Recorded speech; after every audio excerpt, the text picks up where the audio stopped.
ولا تكونوا كالذين تفرقوا واختلفوا من بعد ما جاءهم البينات وأولئك لهم عذاب عظيم. Harap kepada Allah dan penuh cinta kepada saudara-saudara kita yang masih SD supaya akidah mereka makin lurus. Jadi bersabar, bisa jadi yang bawa nasinya, gitu, bawa konsumsinya akan hadir sekitar waktu zuhur, jadi jangan langsung pulang kalau bisa. Mungkin demikian informasi kami sampaikan kepada Dr. Gus Haji Fadl Maskur. Nanti ini dia kelihatan.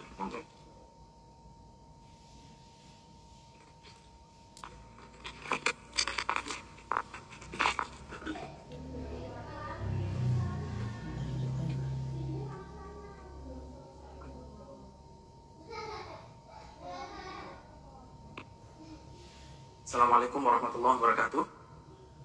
Bismillahirrahmanirrahim. Langsung saja, Bapak Ibu yang kami hormati, ada Pak Nur Faizi, Pak Fajar, dan semua yang hadir. Saya hanya ingin menambahkan beberapa poin, mungkin melengkapi apa yang tadi sudah disampaikan secara panjang lebar oleh Ustadz Abdullah Mas'ud. Saya kira sudah sangat lengkap, ya.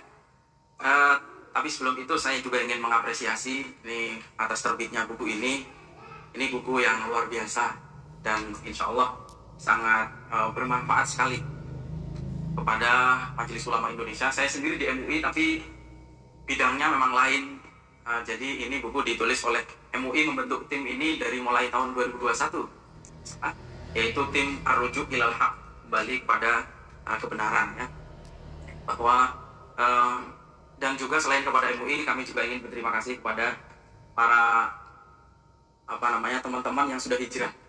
Ini satu keputusan dan anugerah Allah yang luar biasa. Bayangkan kalau kita tidak diberi hidayah dan tidak diberikan pengetahuan tentang penyimpangan-penyimpangan yang mungkin ketika sudah keluar kita merasa ini jelas banget, tapi kok dulu bertahun-tahun di situ terus. Makanya tadi Ustadz Abdullah Mas'ud menyampaikan bahwa, dan saya juga ingin menggarisbawahi kembali bahwa ini perjuangan teman-teman yang sudah hijrah ini kan luar biasa.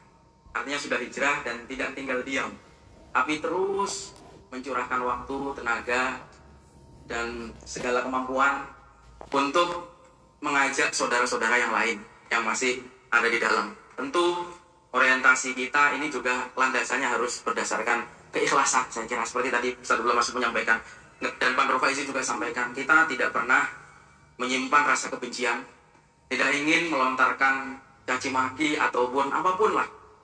Hal itu karena Islam sendiri ya mengajarkan, dan saya kira Nabi itu menginginkan agar semua umatnya juga masuk surga. Nggak ada yang menginginkan ada orang yang tertinggal di belakang, saya kira, ya. Jadi niat kita juga harus ikhlas lillahi ta'ala untuk menyampaikan ini, menyelamatkan akidah umat. Saya kira buku ini akan sangat bermanfaat karena jangankan orang umum, ya, pengurus MUI saja masih banyak yang belum paham apa itu LDI. Bahkan ada satu orang yang dari tim yang ditunjuk oleh MUI, ketika ya malah bersimpati kepada LDI ini, kalau nggak ada hidayah ya seperti itu. Itu karena itu, tapi kebenaran itu sudah dijamin, kebenaran itu pasti, ya. Makanya kalau di Al-Quran perumpamaannya itu kan, amma zabadu fayadhabu jufa'a wa amma ma yanfa'un nas fayamkusu fil ardh. Kebatilan itu seperti duit, pasti akan hilang, entah kapan waktunya, pasti hilang. Sementara yang akan kekal adalah kebenaran. Jadi kalau yang kita perjuangkan ini kebenaran, pasti akan kekal, sudah dijamin. Nabi dalam hadis juga mengatakan, la tazalu ta'ifatun min ummati dhahirina 'alal haq hatta taqumas sa'ah. Bahwa umat Nabi Muhammad itu pasti akan ada sekelompok umat yang selalu berusaha menegakkan kebenaran sampai hari kiamat. Nah itu saya kira ini mengapresiasi, apalagi ini buku ini dikeluarkan resmi oleh Majelis Ulama Indonesia, oleh tim yang sudah dibentuk, sudah mengkaji, berdiskusi, berinteraksi selama bertahun-tahun, baik dengan orang-orang yang masih ada di dalam LDII maupun orang-orang yang sudah keluar dari LDII. Saya juga ingin mengutip beberapa hal yang ditulis dalam buku ini ya. Kalau tentang LDII-nya mungkin Bapak Ibu lebih tahu, tapi ini penjelasan-penjelasan. Misalnya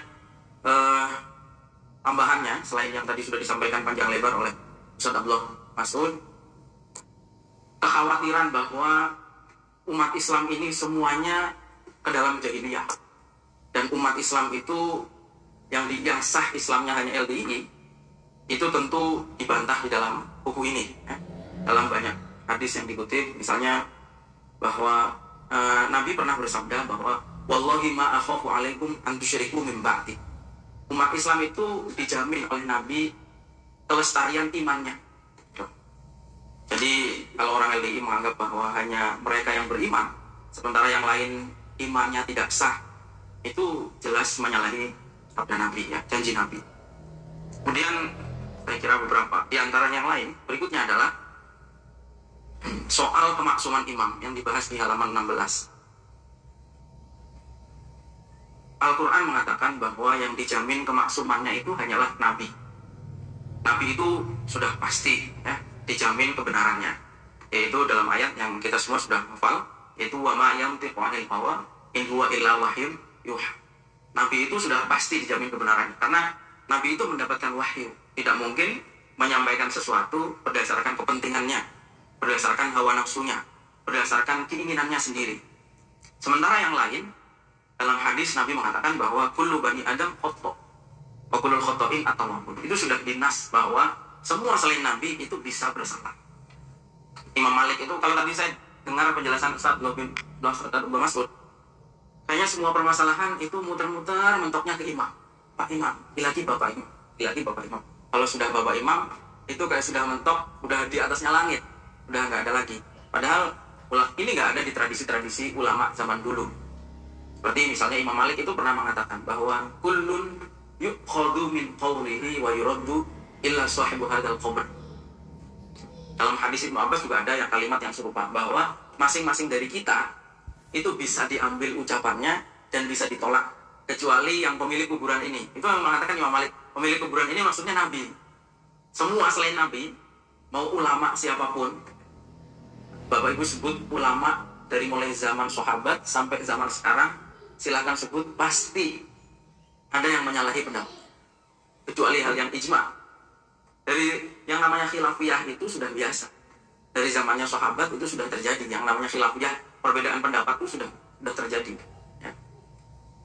Ada sahabat yang diperintah ketika perang Bani Mustalik itu untuk sholat asar, jangan sholat asar kecuali setelah sampai di tempat peperangan itu pun sahabat berbeda pendapat memaknai sabda Nabi itu. Ada yang sholat asar di tengah jalan, ada yang sampai di tempat baru sholat meskipun waktunya sudah keluar, karena memahami dan sekolah. Jadi Nabi dalam beberapa kasus itu juga ketika ada perbedaan pendapat, Nabi tidak menyalahkan salah satunya. Nah, intinya seperti dikatakan Imam Malik bahwa kullun yu'khadhu min qawlihi wa yurad. Masing-masing dari kita itu bisa diambil ucapannya dan bisa ditolak. Karena kebenarannya selain Nabi itu relatif. Yang maksum ya hanya Nabi.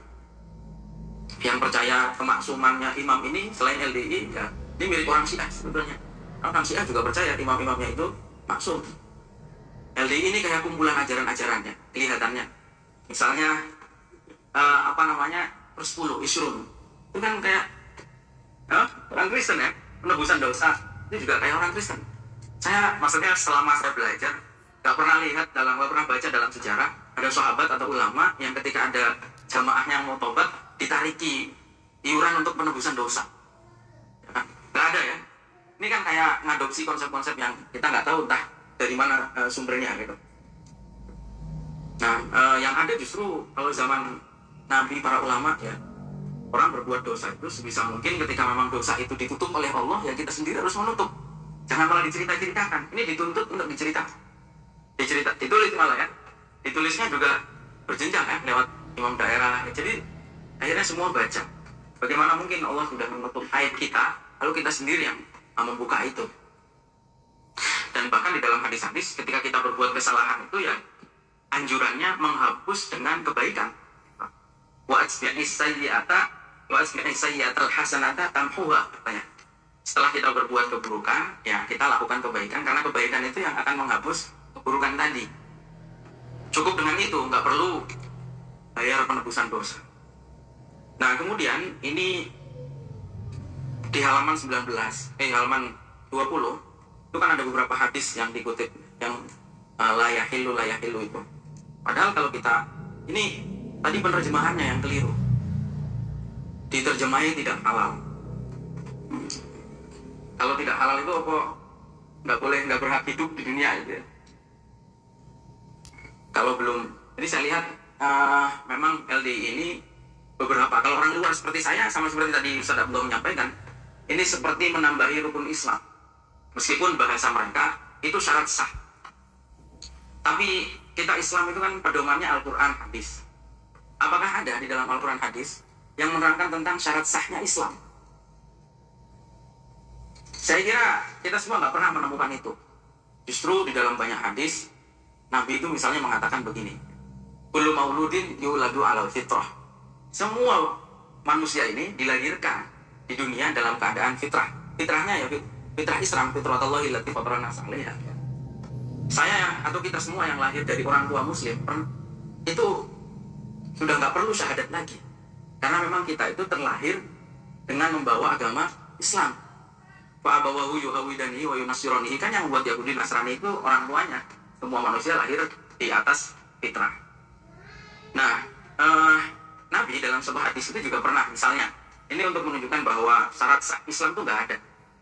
Syarat sahnya Islam, yang penting, yang ada itu ya rukun Islam itu, yang sudah jelas rukun iman, rukun Islam. Itu jelas ada hadisnya, hadis sahih. Ya. Tapi untuk syarat sah Islam itu tidak ada.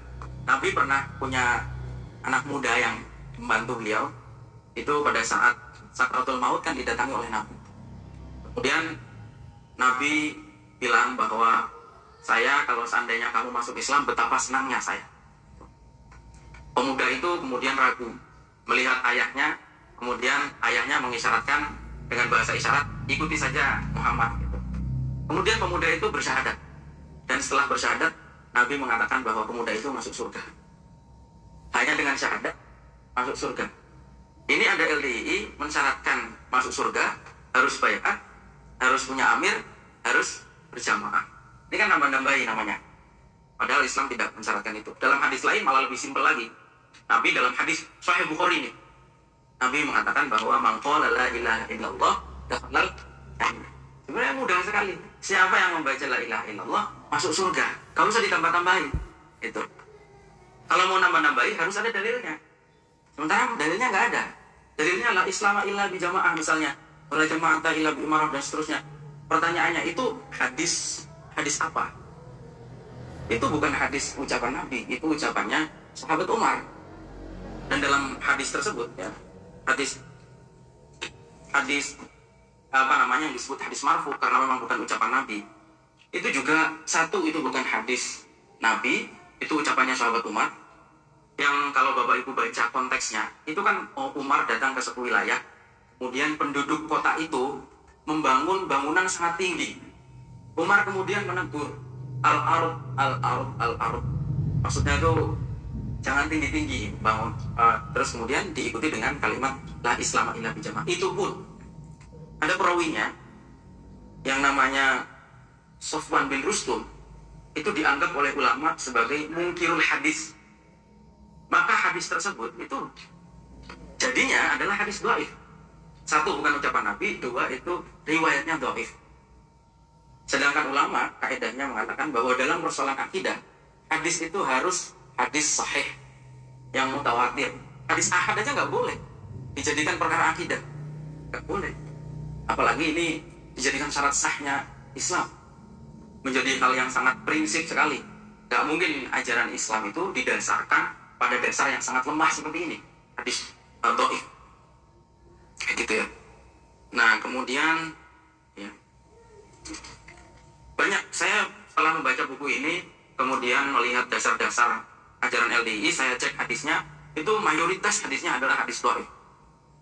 Jadi mayoritas hadis yang dipakai itu hadis dhaif. Misalnya lagi ini ya, yang tadi dijadikan dasar keamiran, yang la yahillu li salasatin itu, li salasati nafarin, ya, tidak halal bagi orang yang bepergian untuk kecuali mengangkat salah satunya menjadi amir.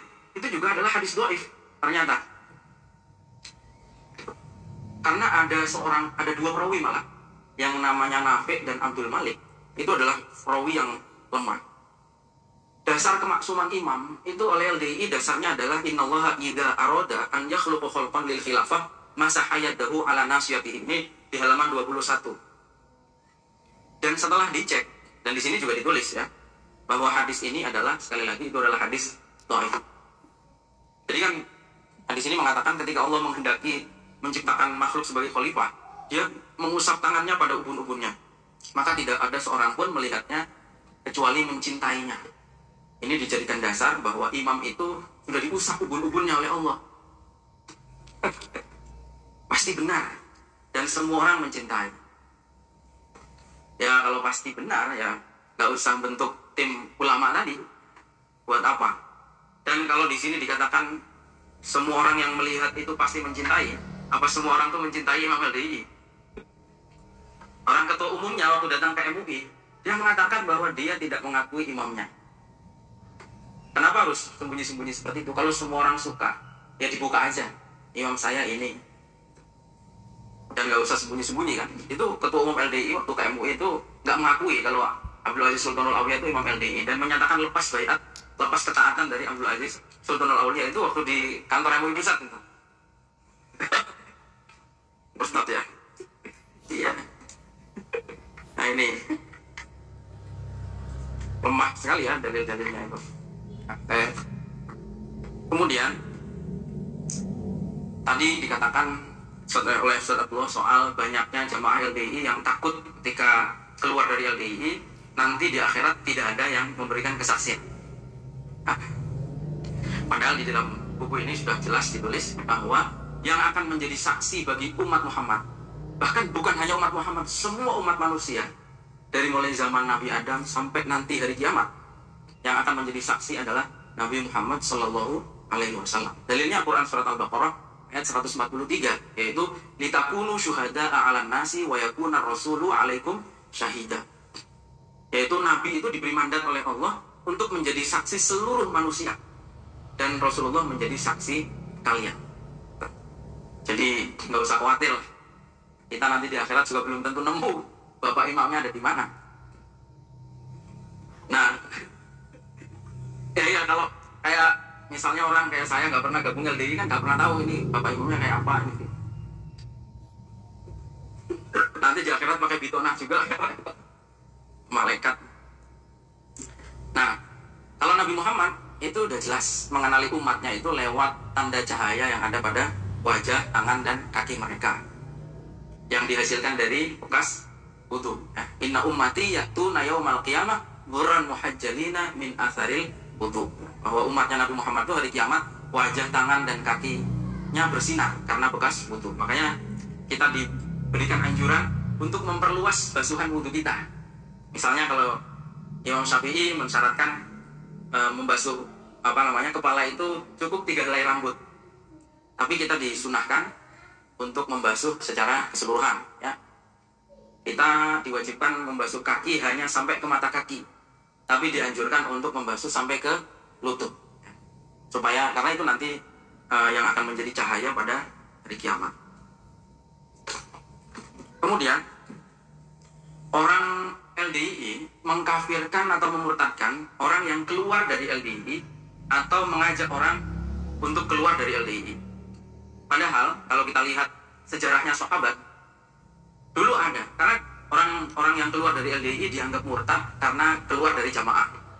Padahal sejarah orang keluar dari jamaah yang sudah jelas, kalau ini memang keluar dari jamaah beneran, tidak keluar dari jamaah parsial seperti LDI, itu ya zamannya sahabat Ali. Zamannya sahabat Ali, Khalifah Ali bin Abi Thalib, itu umat Islam masih berkumpul ke dalam satu jamaah, belum terpecah seperti sekarang. Kemudian ada kelompok yang keluar, yang namanya Khawarij. Khawarij itu jamak dari khuruj, artinya keluar, orang yang keluar. Tapi di zaman itu, sahabat Ali sebagai khalifah dalam sejarahnya tidak pernah mengkafirkan orang-orang Khawarij. Orang Khawarij itu tidak pernah dikafirkan. Jadi kalau kayak sekarang pemberontak atau orang yang buhutnya atau orang yang melawan pemerintah keluar dari jamaah dan keluar dari ketaatan, keluar dari baiat kepada khalifah, itu pun tidak pernah dikafirkan. Ali hanya atau sahabat hanya melabeli mereka atau menganggap mereka sebagai orang fasik karena menimbulkan pertumpahan darah, tapi tidak sampai dikafirkan. Sementara ini hanya karena keluar dari ormas seperti LDII, itu aja dianggap murtad. Ya, ini sangat berlebihan sekali. Kalau murtad kalau masuk LDII lagi dihukumi mu'alaf nggak? Karena saya dengar di LDII kalau mu'alaf katanya enak dapat zakat ya. Kalau baru baiat itu dianggap baru masuk Islam, terus dianggap mu'alaf dapat zakat.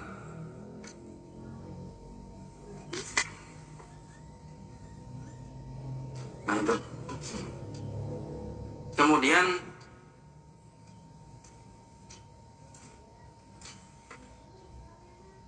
LDII ini kemudian ya, yang saya kira kita juga perlu mengkritisi lagi adalah orang LDII tidak menerima sumber kecuali Quran hadis yang tafsirnya adalah tafsir imamnya.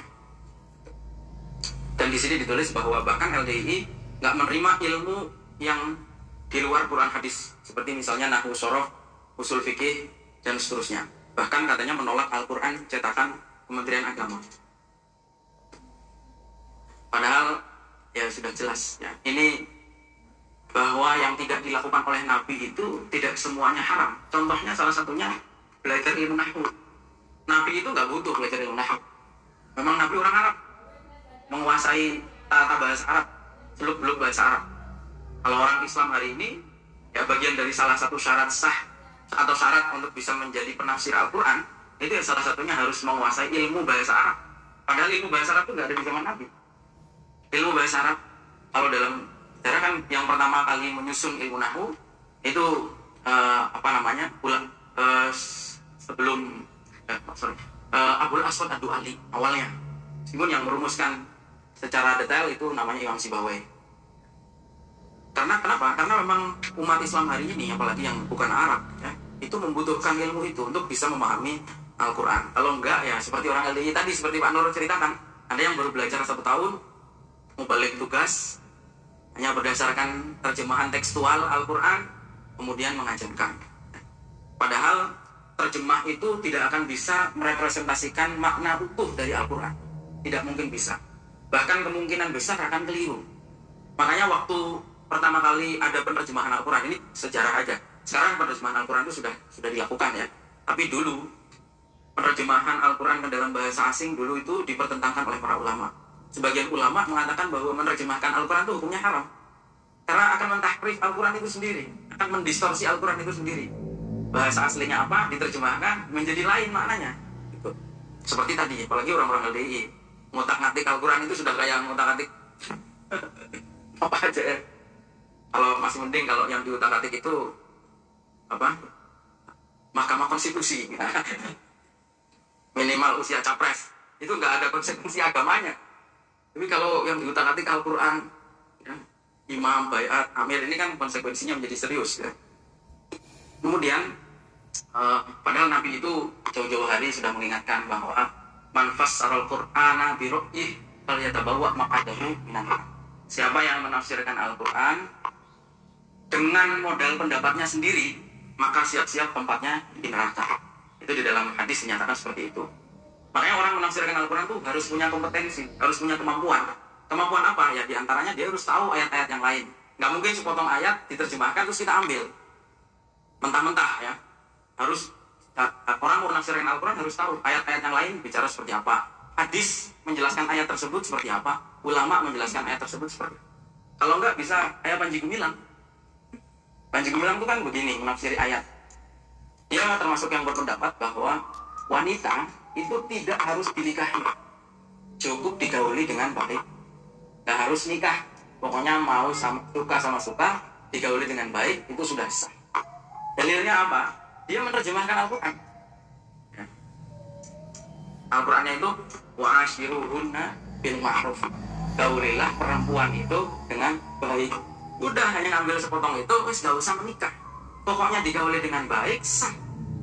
Udah selesai. Ini kan bahaya kalau terjemah tanpa ilmu, bahaya. Padahal kalau kita lihat, jangan hanya ayat itu, lihat munasabah ayatnya apa, konteks ayat sebelumnya bicara apa, setelahnya bicara apa. Padahal itu menerangkan pesan kepada suami memperlakukan istrinya. Orang yang sudah suami istri dipeseni gauli perempuan itu dengan baik, bukan kepada orang yang belum menikah. Seperti itu. Nah, ini lawannya orang-orang LDI tadi. Kemudian soal takfir, ya. Islam itu sebetulnya sangat mewanti-wanti orang agar supaya jangan sampai mudah mengkafirkan orang lain. Dalam hadis Nabi sering pesan ya bahwa mangqala li akhihi ya kafir faqad ba'a bi ahadihima. Kalau kita mengkafirkan saudara kita muslim yang lain, maka kekafiran itu di antara keduanya. Kalau memang yang dikafirkan itu memang kafir, ya. Kalau memang tidak, maka kekafiran itu kembali kepada orang yang mengkafirkan itu sendiri. Maka di sini dikutip perkataannya Imam Ghazali menjelaskan hadis tersebut, yang bagi al-ihtiraz anit takfir ma wujida ilaihi sabila. Fa inna istibaha lima al-musallin al-muqirin bi tauhid khata'un wal khata' fi tarki alfi kafirin fil hayati ahwanu min al-khata'i fi safki damin li muslimin wahidin. Itu di halaman 132. Seyogyanya, sebaiknya, sebisa mungkin kita menghindari mengkafirkan orang lain dengan cara apapun, karena menghalalkan darah orang yang sholat, yang bertauhid itu adalah satu kesalahan, dan kesalahan dalam tidak mengkafirkan 1000 orang itu lebih baik daripada salah dalam mengkafirkan 1 orang. Ada 1000 orang yang kira-kira dia itu kafir, terus kita nggak mengkafirkan, salah, itu lebih baik daripada kita mengkafirkan 1 orang. Saya kalau soal kafir mengkafirkan itu sudah mengalami betul, karena saya dulu kuliahnya di Suriah. Saya kuliah di Suriah, di Damaskus. Waktu Damaskus lagi perang, saya datang sebelum belum perang. Tahun 2009 itu belum perang. Perangnya tahun 2011. Tapi saya melihat betul dampak dari takfir itu seperti apa. Sampai guru-guru saya itu termasuk yang jadi korban, dan teman-teman saya. Kalau Bapak Anda yang mengenal ulama, misalnya seperti Syekh Muhammad Sa'id Ramadan Al-Buti, itu guru saya. Tahun 2013, pas lagi pengajian seperti ini, yang dikaji Al-Quran, tiba-tiba orang datang dari belakang, nggak ikut sholat. Pemikirannya ini masjidnya ahli bid'ah. Nah, masjidnya orang sesat, bukan kelompoknya. Kemudian yang imami sholat waktu itu beliau sendiri, itu juga bukan imamnya dia. Jadi saya ingat kelompok mana gitu yang nggak mau makmum sholat sama yang lain. Itu kemudian maju, jaraknya sekitar 6 meter itu meledakkan diri, membunuh diri di dalam masjid. Bapak Ibu bisa lihat videonya di YouTube banyak. Ketik aja Muhammad Sa'id Ramadan Al-Buti, itu ada video-video rekaman waktu ada pengumuman itu ya. Itu karena takfiri seperti ini ya. Nah, dan bukan hanya satu. Saya pernah bawa juga ke Indonesia beberapa kali. Mufti Damaskus itu juga guru saya, dosen saya dulu, namanya Syekh Muhammad Adnan Al-Afyuni. Tahun 2018 pernah saya bawa ke Indonesia, bikin gerakan jangan suriahkan Indonesia. Waktu rame-ramenya orang lagi senang-senangnya demo. Padahal demonstrasi ini sangat berpotensi menimbulkan kekacauan waktu itu. Rawan banget untuk jatuh korban.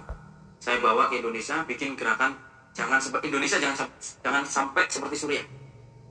Pulang ke Suriah, persis 1 tahun setelah kunjungannya ke Indonesia, itu pas selesai ngajar begini, naik mobil mau kembali ke rumah, di mobilnya sudah ditanami bom, dan kemudian di tengah jalan meledak bom itu, dan banyak yang lain. Maksud saya, ini orang takfir itu dampaknya seperti ini.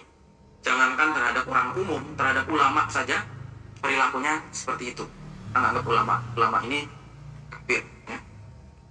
Nah, di sini juga di halaman 133 itu juga ditekankan tentang wala yaltafit ila qaumin yu'azzimuna amral imamah. Jangan terpengaruh kepada orang-orang yang berislamnya itu seakan-akan nggak ada imam itu nggak sah Islam. Selama nggak ada khilafah misalnya, itu Islamnya nggak sah. Padahal tentu saja seperti tadi saudara gue juga sampaikan, kewajiban itu ada seratanya. Apakah ketika kita sholat itu harus ada pemerintahnya? Apakah sholat itu kita harus bergantung kepada pemerintah? Kita bisa sholat sendiri. Kita maksudnya ketiadaan imam itu bukan hal yang rukun dalam Islam. Ada beberapa negara Islam hari ini yang nggak punya presiden. Lebanon tuh nggak punya presiden hari ini. Libya itu pasca Muammar Gaddafi nggak ada presidennya. Yaman itu sekarang nggak ada presidennya. Kalau semua orang Islam harus ada imamnya, ya susah. Saya kira itu ya Bapak Ibu. Terus kemudian ada beberapa catatan.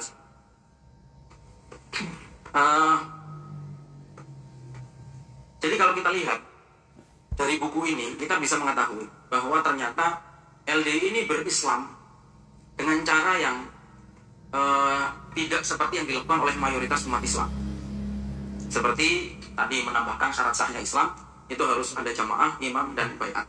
Saya tadi sudah sempat kutip beberapa hadis, bahwa di dalam hadis-hadis yang lain, nggak ada syarat seperti itu. Bahwa semua manusia itu dilahirkan Islam, tanpa harus prosedur seperti tadi. Ya. Bahkan Nabi mengatakan, siapapun yang mengucapkan la ilaha illallah, dia masuk surga. Nggak usah khawatir, nggak ada baiatnya, dan seterusnya. Kemudian, kesimpulan yang lain, LDI ini ternyata didominasi banyak menggunakan hadis-hadis dhaif.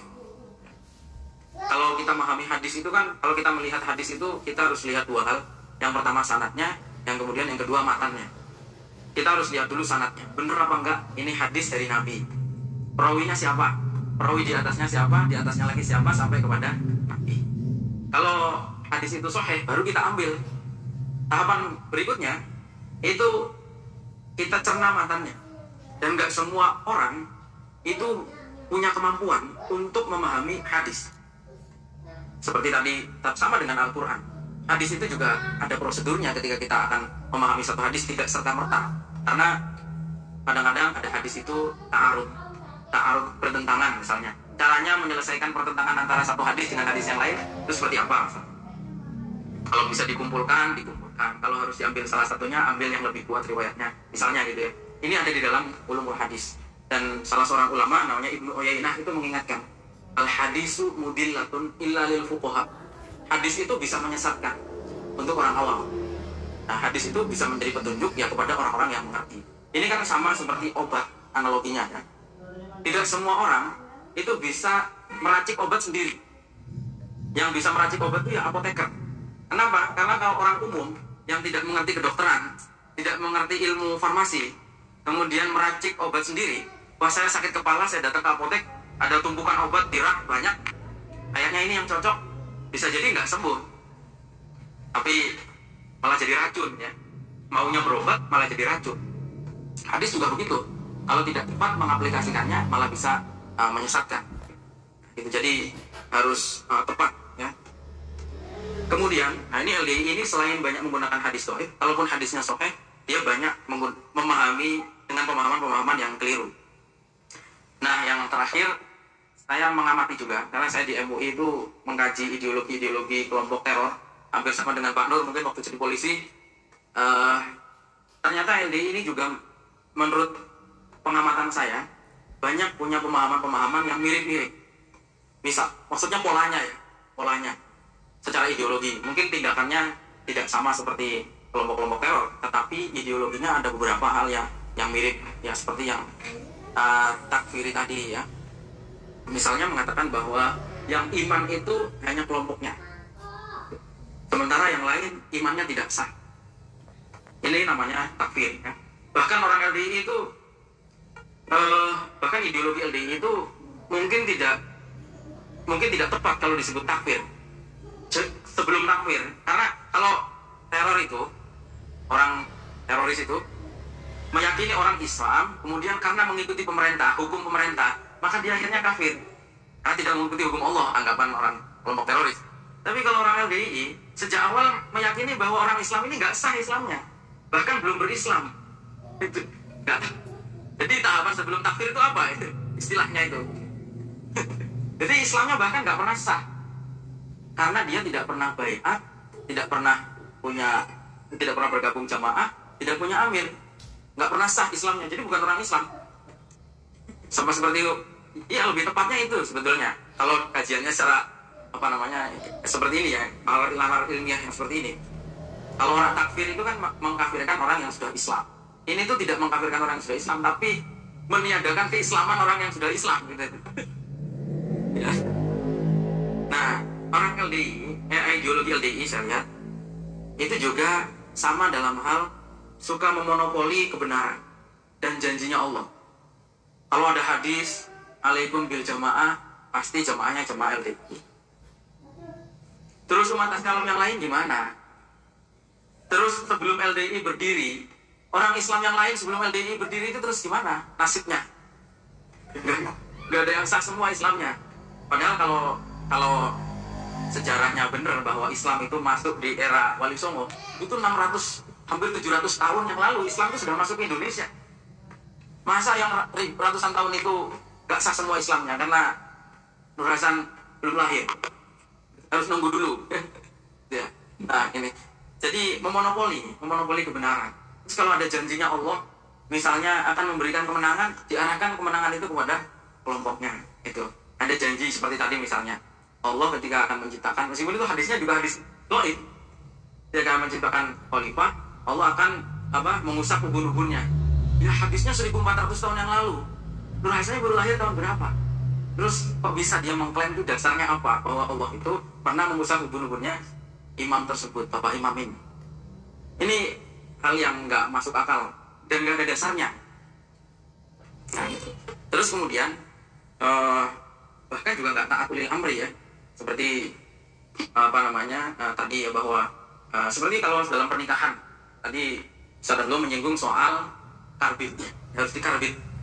Bahkan kalau di dalam materi itu yang ada di buku ini kan pemuda-pemuda ini harus segera dicarikan jodoh dari sesama jamaah. Karena kalau tidak sesama jamaah, dia itu kafir. Ada di buku ini. Ya, bahwa LDI itu meyakini orang di luar LDI itu kafir. Karena itu jamaahnya, anak-anaknya jamaahnya harus dinikahkan dengan sesama jamaah. Nah yang lain, soal pernikahan juga. Ini bahwa LDI nggak mengakui pemerintahan yang sah, pemerintahan Indonesia. Itu ya, ada yang disebut dengan nikah dalam dan nikah luar. Nikah luar itu yang nggak sah. Karena itu pemerintahan yang nggak jelas mungkin ya. Kan sudah didahului dari Bapak Imam dulu. Nah ini.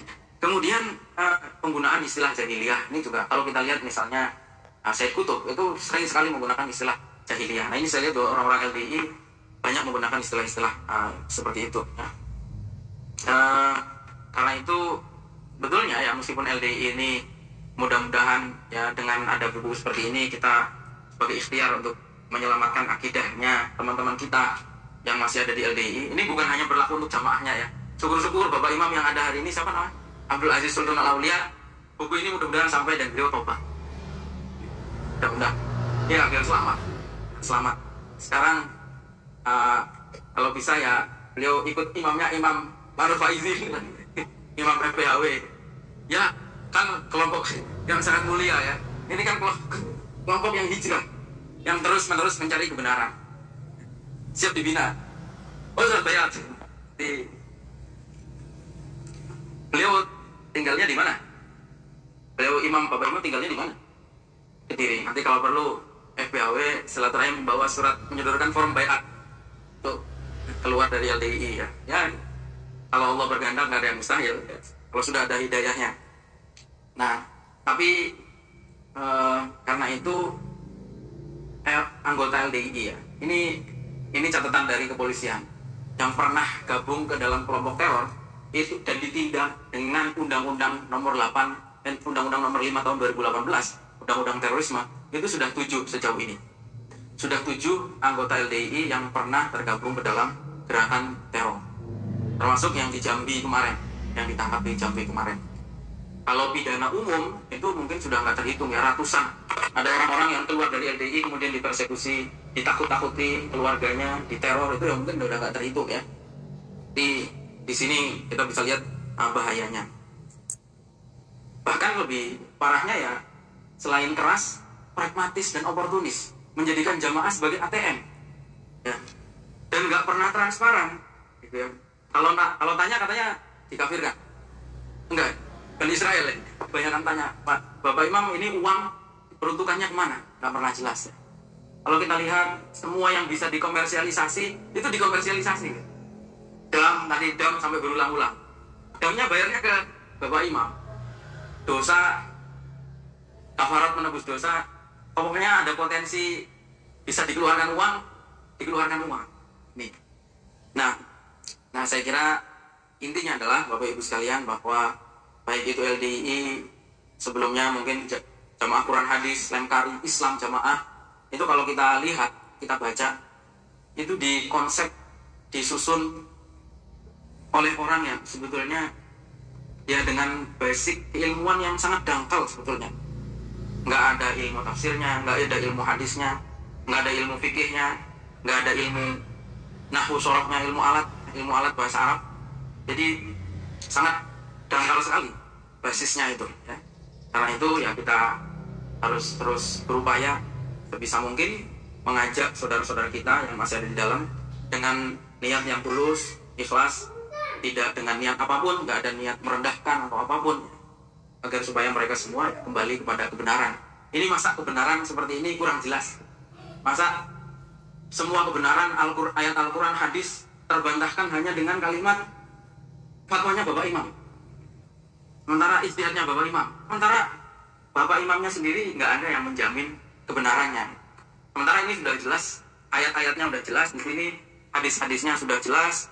Ya, mari kita kembali ke yang hak, mencari kebaikan akhirat yang kekal selamanya. Ya.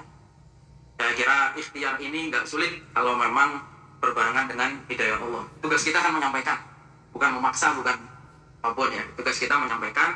Pokoknya buku seperti ini buku yang sangat penting, materi yang disampaikan oleh semua yang para sudah keluar. Saya belajar banyak ya, dari Pak Nur Faizi, dari Mas Fajar, Pak Sigit, dan yang lain yang kebetulan sering diskusi, dari Ustaz Bo juga ya, bahwa banyak hal-hal yang perlu diluruskan ya. Dan itu yang harus kita sampaikan seluas-luasnya kepada saudara kita yang masih ada di dalam LDI. Demikian, mudah-mudahan ini menjadi amal jariah kita semua ya. Dulu mungkin ada yang sempat mengorbankan banyak orang, maksudnya narik orang di dalam LDI. Anggap aja perjuangan mengeluarkan orang dari LDI ini menjadi kafarat bagi kita semua atas dosa-dosa masa lalu. Yang saya kira ini Suratul Mustaqim. Assalamualaikum warahmatullahi wabarakatuh. ولا تكونوا كالذين تفرقوا واختلفوا من بعد ما جاءهم البينات